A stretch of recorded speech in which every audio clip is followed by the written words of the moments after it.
Bienvenidos una vez más a otro estudio de la Palabra de Dios en esta serie titulada Ejercicios para la Piedad. ¿Recuerda el consejo de Pablo a su discípulo Timoteo? Timoteo, ejercítate para la piedad. Estamos estudiando la obligación del cristiano, que es mantener la intimidad con el Todopoderoso. Esta es la primera parte de toda esta serie y esta es la parte 12 de esta conferencia. Inicio con este principio. Dios siempre tiene comunión con nosotros, aunque por nuestros pecados nosotros no siempre tenemos intimidad con Él. La comunión es la comunicación de Dios con nosotros, junto con nuestra respuesta alegre, santa y amorosa. La intimidad es la cercanía que tenemos con Él cuando estamos alejados de los actos de maldad y vivimos en santidad. La comunión con Dios, recuerde, es el fin para el que fuimos creados. ¿Recuerda lo que proclamó Isaías? Traigan a todo el que me reconoce como su Dios, porque yo los he creado para mi gloria. Fui yo quien los formó. Yo los formé. Isaías 43:7. Sin embargo, glorificar a Dios no es algo que hacemos después de tener comunión con Él, sino porque tenemos comunión con Él y mediante esa comunión Él cumple el propósito de nuestra existencia. Dios mismo tomó la iniciativa de reconciliarse con quienes éramos enemigos suyos. ¿Y cómo lo hizo? Envió a Jesucristo, a su Hijo. Cristo nos ha rescatado de la maldición dictada en la ley. Cuando fue colgado en la cruz, cargó sobre sí la maldición de nuestras fechorías. Gálatas 3:13. Cristo es nuestro sustituto. Nos reconcilió con Dios y podemos disfrutar de una comunión permanente con Él. La rompemos cuando pecamos. Estudiemos ahora la sexta acción para evitar perder la intimidad con Dios. Le estoy enseñando cómo lidiar con el pecado que nos persigue. Sexto, sea prudente. Evite relaciones, circunstancias y situaciones que pueden facilitar su pecado. Nuestro deber es seguir el ejemplo de Pablo, quien nos revela su secreto en estas palabras. ¿Cuál es el secreto de Pablo? ¿Recuerda lo que dijo? Este cuerpo de muerte que me lleva hacia el pecado, que mi naturaleza pecaminosa no la puedo dominar, me controla. Dice, todos corren en una carrera, pero solo una lleva el premio. Así que corran para ganar, dice. Todos los atletas se entrenan con disciplina. Lo hacen para ganar un premio que se desvanecerá. Pero nosotros lo hacemos por un premio eterno. Este es su secreto. Yo corro cada paso con propósito. No solo doy golpes al aire. Disciplino mi cuerpo como lo hace un atleta. Lo entreno para que haga lo que debe hacer. Recuerda que dijo no hacía lo que yo quería. Bueno, de lo contrario, dice, temo que después de predicarle a otros, yo mismo quede descalificado. Primero a los Corintios 9, 24 al 27. El escritor de Hebreo nos dice que nuestra carrera fue diseñada por Dios. Lo mismo que dice Pablo, que debemos correr con perseverancia la carrera que Dios nos ha puesto por delante. No dice que esta es la carrera para lograr nuestra salvación, sino que es la carrera que debemos correr los que ya la recibimos, los salvados. No es ganar la salvación, ya la tenemos. Es ganar la recompensa que Dios tiene para los salvados fieles. Pablo dice que debemos correr con propósito, bien enfocados, disciplinando el cuerpo como lo hace un atleta, entrenándose como lo hace un boxeador. El escritor de Hebreo dice que debemos despojarnos de todo peso y de todo pecado para correr con paciencia la carrera. Que la corramos mirando a Cristo. Note, esto es lo esencial. Esto lo hacemos al fijar la mirada en Jesús, el campeón que inicia y perfecciona nuestra fe. Es decir, no es que corremos mirando, es que ponemos los ojos en lo que Él dice, lo que Él manda. Debemos estar alertas, ser vigilantes, ser prudentes. Y tenemos que identificar las personas, las situaciones, las ocasiones que nos pueden llevar al pecado. Si queremos evitar resbalar sobre el hielo, no nos metamos en el hielo. Si queremos dejar de pecar, debemos evitar los lugares resbaladizos que ocasionan nuestras vidas. Recuerde que le pedí que se conozca a sí mismo cuáles son sus debilidades. Si tiene una debilidad, ¿por qué jugar con fuego? Todos conocemos exactamente nuestras áreas de debilidad. Conocemos cuáles personas son peligrosas, todos lo sabemos. ¿Cuáles son malas costumbres? Todos sabemos qué tipo de relación o qué tipo de institución o situación pueden influenciar en las debilidades que tenemos, la debilidad de nuestra carne, y motivarnos al pecado. Por eso la Biblia dice, camina con sabios y te harás sabio, júntate con necios y te meterás en dificultades. Proverbios 13:20. Ahora, note esto, no te hagas amigo de la gente irritable, ni te juntes con los que pierden los estribos con facilidad, porque aprenderás a ser como ellos y pondrás en peligro tu alma. Proverbios 22:24. Ahora, vamos al Nuevo Testamento. Demos una mirada a lo que dice Pablo. Dice, no se dejen engañar por los que dicen semejantes cosas, porque las malas compañías corrompen el buen carácter. Es verdad, queridos. Tenemos que ser sabios para identificar. Observe esta otra orden. Y ahora, amados hermanos, les damos el siguiente mandato en el nombre de nuestro Señor Jesucristo. Aléjense de todos los creyentes que llevan vidas ociosas y que no siguen la tradición que recibieron de nosotros. De los creyentes. Pues ustedes saben que deben imitarnos.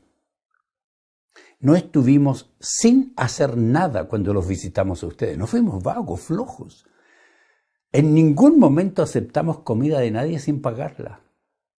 Trabajamos mucho de día y de noche a fin de no ser una carga para ninguno de ustedes. Por cierto, dice el apóstol, teníamos el derecho de pedirles que nos alimentaran, pero quisimos dejarles un ejemplo para seguir. A veces la gente dice, no, el apóstol Pablo no pidió nada, ¿y usted por qué quiere que le ayuden económicamente? Esa es una opción que tenemos, no es una obligación. Dice Pablo, incluso mientras estábamos con ustedes le dimos la siguiente orden, los que no están dispuestos a trabajar, que tampoco coman.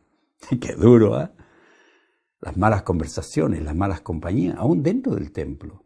Segunda Tesalonicenses 3:6-10. Pablo aclara que la orden de separarse no es solo de los no cristianos, que pueden ser perjudiciales, pues tendríamos que salir del mundo, dice, para no relacionarnos con ellos. Pero esta es la orden de Pablo en relación con los incrédulos. Con los incrédulos dice, no se asocien íntimamente con los que son incrédulos. ¿Cómo puede la justicia asociarse con la maldad? ¿Cómo puede la luz vivir con las tinieblas? ¿Qué armonía puede haber entre Cristo y el diablo? Claro, son dos reinos distintos.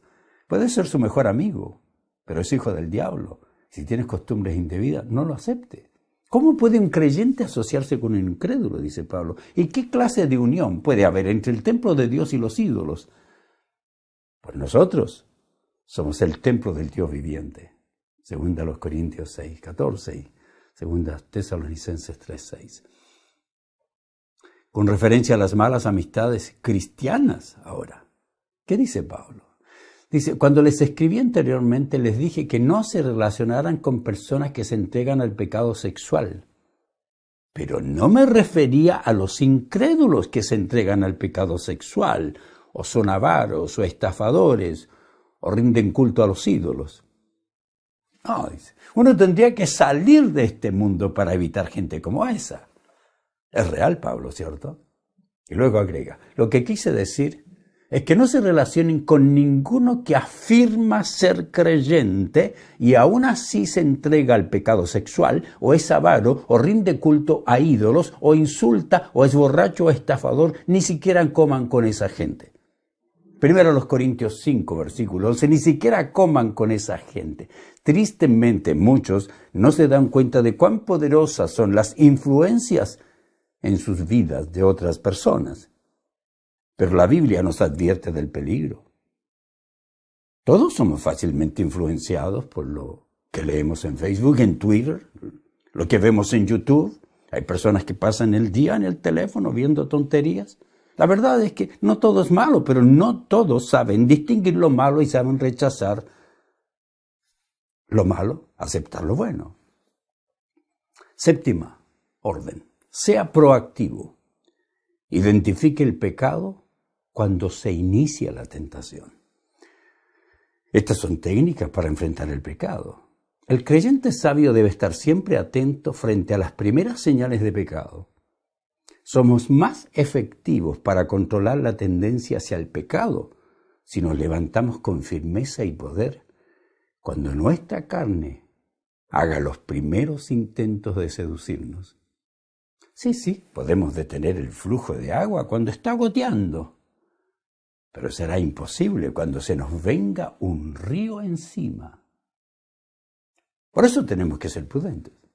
La Biblia ordena proteger nuestra mente de pensamientos pecaminosos y evitamos pecados cuando determinamos que no continuaremos acariciando los malos pensamientos que, si los permitimos, nos llevarán al pecado. Note lo que dice este proverbio. Sobre todas las cosas, cuida tu corazón, porque éste determina el rumbo de tu vida. Debemos proteger en forma prioritaria los pensamientos que llegan a nuestra mente. Debemos hacerlo con diligencia. Esto no sucede sin esfuerzo. Demanda disciplina.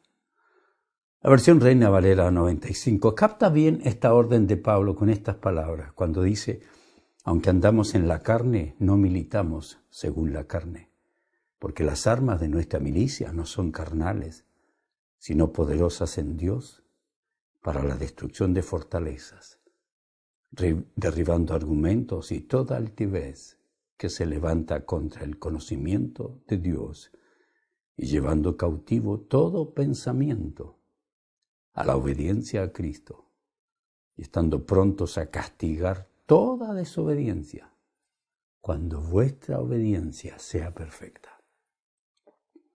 Segundo a los Corintios 10, 3-5. Nuestro deber es llevar cautivos todos los malos pensamientos a la obediencia a Cristo. Debemos controlar nuestra mente. Debemos poner en ella los principios y las verdades que hacen posible que, al ser aplicadas, transformen nuestra vida, porque hemos transformado nuestra mente, hemos metido nuevos pensamientos, y esos nuevos pensamientos que nos motiven a obedecer a Cristo. La Biblia nos ordena que pensemos en lo bueno y que cuando aparezca la primera cabeza de la serpiente tentadora, pensemos en cómo huir rápidamente, cómo evitar ser mordido. Quien llena su mente con canciones llenas de letras impías y sensuales y pecaminosas de traición, ¿no puede esperar tener pensamientos puros? Pablo ordena. Y ahora, amados hermanos, una cosa más para terminar, dice. Concéntrense en todo lo que es verdadero, todo lo honorable, todo lo justo, todo lo puro, todo lo bello, todo lo admirable. Piensen en cosas excelentes y dignas de alabanza. No dejen de poner en práctica todo lo que aprendieron y recibieron. Lo que recibieron de mí, dice Pablo. Todo lo que oyeron de mis labios. Cuando vieron lo que yo hice mientras estaba con ustedes. Entonces el Dios de paz estará con ustedes. Filipenses 4, 8 y 9. Lo antes posible debemos enfrentar el pecado para que no se fortalezca ni eche raíces que lo conviertan en una inclinación dominante de nuestra vida. No debemos acariciar pensamientos pecaminosos. Pablo advierte lo siguiente, con estas palabras que son clave, dice: ya que nosotros pertenecemos al día, vivamos con decencia a la vista de todos. No participen en la oscuridad de las fiestas desenfrenadas y de las borracheras, ni vivan en promiscuidad sexual e inmoralidad, ni se metan en peleas, ni tengan envidia. Más bien, vístanse con la presencia del Señor Jesucristo y no se permitan pensar en forma de complacer los malos deseos. Romanos 13, 13 y 14. ¿Qué nos está diciendo? Es que no acariciemos los malos pensamientos, más bien que pensemos que fuimos creados para la gloria de Dios. Nos dijimos que entre el pecado, que reine en nuestros cuerpos, que se haga parte de nuestra vida. Pablo dice, huid de la fornicación. Cualquier otro pecado que el hombre cometa está fuera del cuerpo, pero el que fornica contra su propio cuerpo peca. Y esta es la advertencia. ¿O ignoráis que vuestro cuerpo es templo del Espíritu Santo, el cual está en vosotros, el cual habéis recibido de Dios y que no sois vuestros? Esta es la razón que entrega, pues habéis sido comprados por precio. Glorificad, dad la gloria a Dios, que vuestro cuerpo represente la santidad, pues a Dios dad la gloria en vuestro cuerpo y vuestro espíritu, los cuales son de Dios. Debemos ser proactivos, es decir, haber desarrollado la habilidad de mejorar y desarrollar actitudes que nos capaciten para predecir problemas, para actuar incluso antes de que sucedan.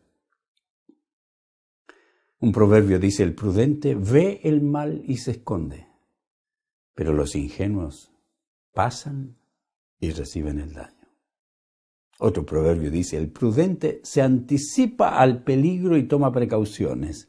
El simplón sigue adelante a ciegas y sufre las consecuencias.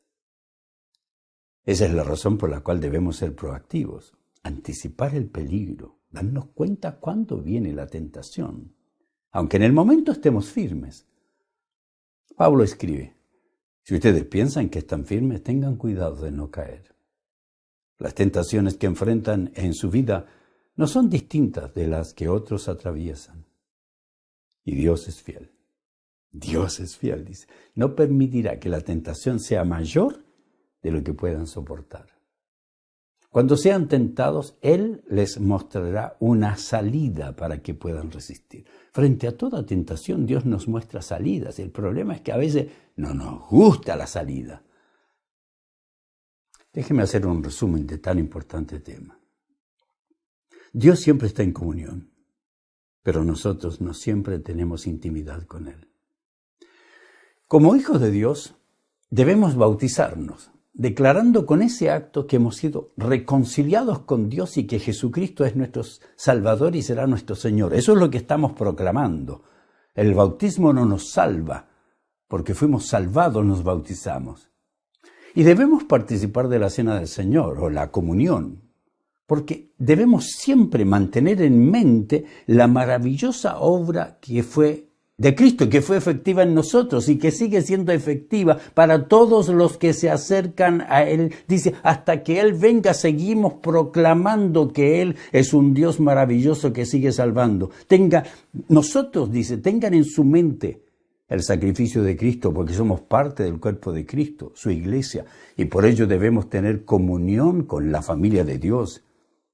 Y con los principios que resultan de la iglesia primitiva podemos aprender, dice que todos los creyentes se dedicaban a las enseñanzas de los apóstoles, a la comunión fraternal, a participar juntos en las comidas, entre ellas la cena del Señor y la oración. Y un profundo temor reverente vino sobre todos ellos. Y los apóstoles realizaban muchas señales milagrosas y maravillas. Todos los creyentes se reunían en un mismo lugar y compartían todo lo que tenían. Incluso dice, vendían sus propiedades y posesiones y compartían el dinero con aquellos en necesidad. Adoraban juntos en el templo cada día.